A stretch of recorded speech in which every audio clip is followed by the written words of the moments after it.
बंगला बने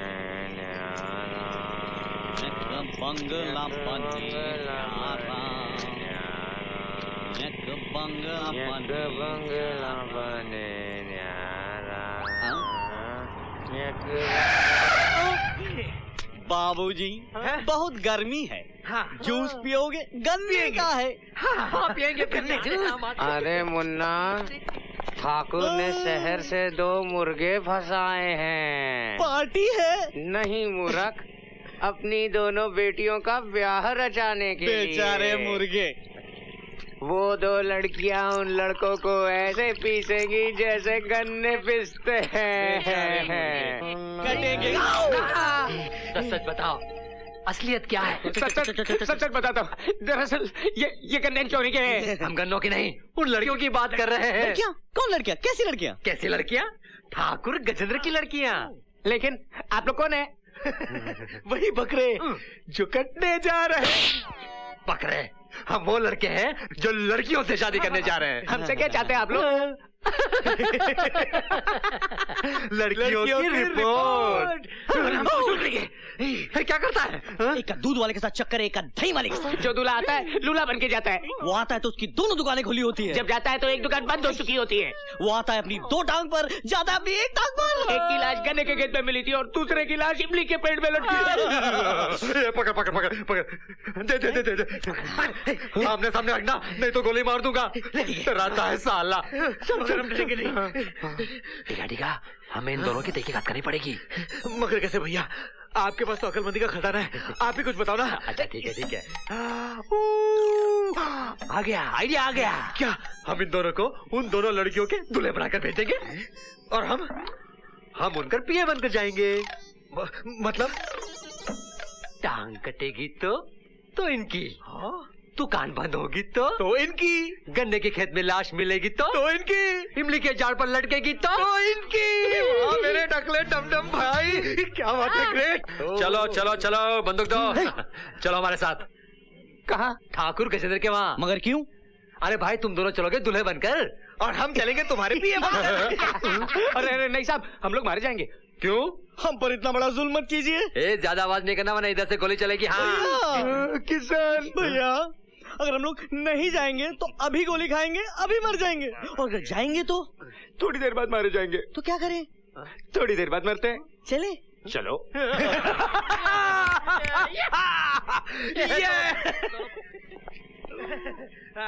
यस!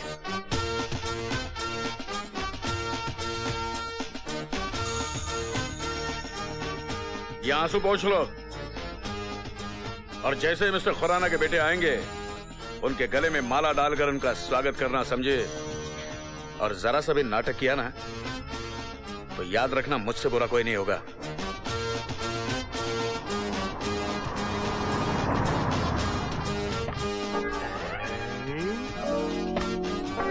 हमारा ससुराल आ गया। वाह ठाकुर साहब वाह, आपने भी क्या दामाद चुने हैं। सुंदर, अति सुंदर।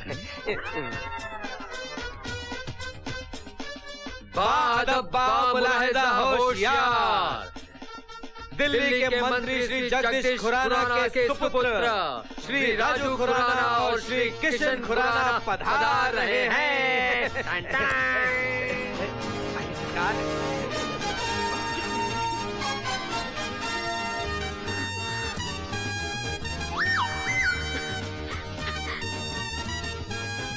चले? आओ मेरे शहजादो, आओ।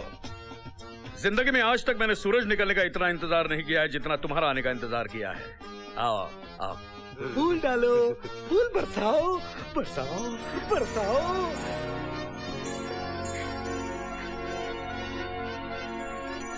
आइए। हाँ या हाँ या या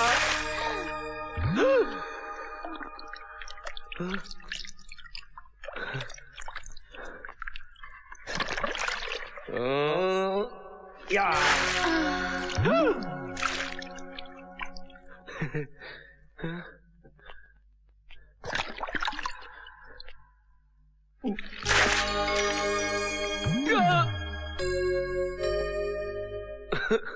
ये क्या हो रहा है भगवान? ये कैसा रोग दे दिया हमें? छोकरिया में भैंसवा दिखती है, भैंसवा में छोकरिया दिखती है। नहीं छोड़ेंगे, चाहे छोकरिया दिखे या भैंसवा, रगड़ रगड़ के धोएंगे।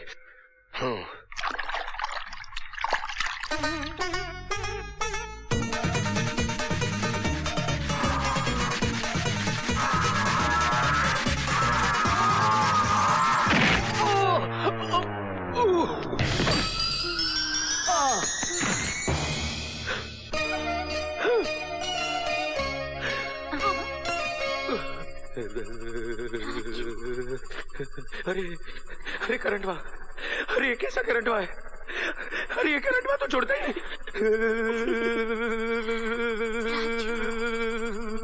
राजू, अरे बाप रे।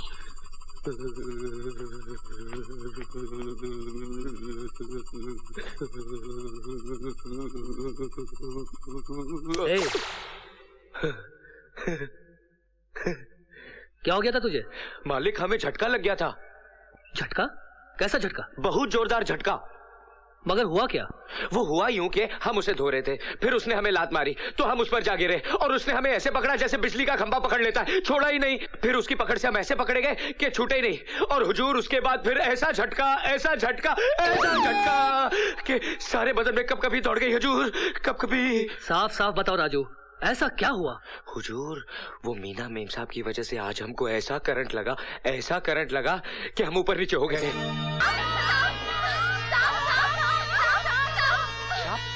राजू देख, घर में सांप घुस आया। अरे बचाओ, घर में सांप घुस गया है, घर में सांप घुस गया है। सांप अंदर है, अंदर चल, सांप को मार। अरे सांप को मारे? ना भाई ना। क्यों? उस दिन तो तूने अकेले ने 10-10 आदमी को मारा था, ये तो एक सांप है। अरे आदमी को मारना अलग बात है, लेकिन सांप को मारना ना भाई ना। अरे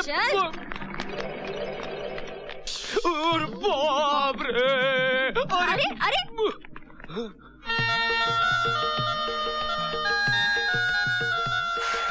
साहब जी, ना हमारी आपकी दुश्मनी है, ना आपकी हमारी दुश्मनी है। हमारी इज्जत का सवाल है, बाहर कन्याएं खड़ी हैं। देखिए, हम आग बंद कर लेते हैं, आप खुद ही चले जाइए। चले जाइए साहब जी, चले जाइए। साहब जी, आप चले गए?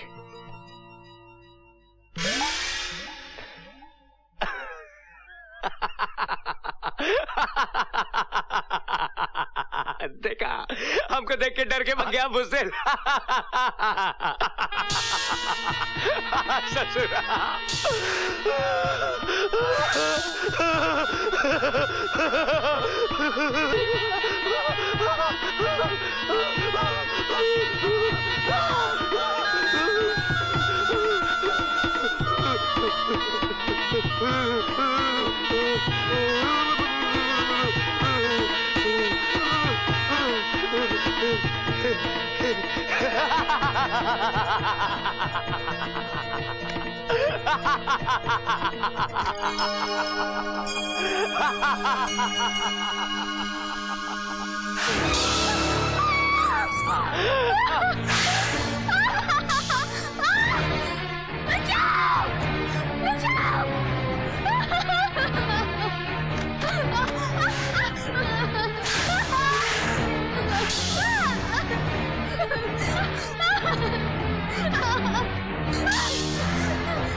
शाबाश राजू, शाबाश। तुमने हमारी भतीजी की जान बचाई, इसलिए हम तुम्हें ये 5,000 रुपए बख्शिश के तौर पर देना चाहते हैं। साहब, जिंदगी अनमोल होती है। अगर आज मेम साहब को कुछ हो जाता तो हम अपने आप को कभी माफ नहीं कर पाते।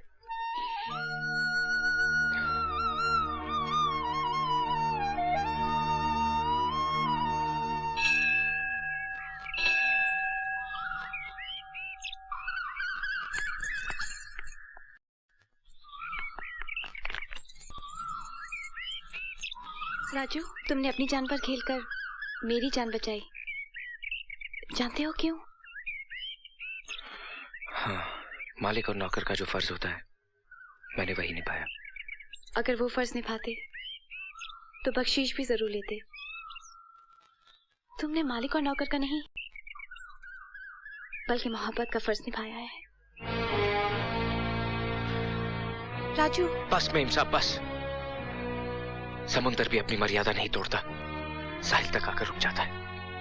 आप भी अपने कदम रोक लीजिए मेम साहब। कदमों को तो रोक लो, मगर अपने मन को कैसे रोकूं, जिसने मन ही मन तुम्हें अपना सब कुछ मान लिया है। समझने की कोशिश करो मेम साहब, मैं बहुत छोटा, बहुत गरीब आदमी हूँ। तुम्हारा भोलापन, तुम्हारी सादगी, तुम्हारी अच्छाई मेरे लिए दुनिया की सबसे अनमोल दौलत है। और फिर औरत अपने पति में एक अच्छा इंसान ढूंढती है जो उसे प्यार दे सके, उसे समझ सके, मरते दम तक उसका साथ निभा सके। आदमियों की भीड़ में मुझे वो इंसान तुम्हें मिल गया है राजू।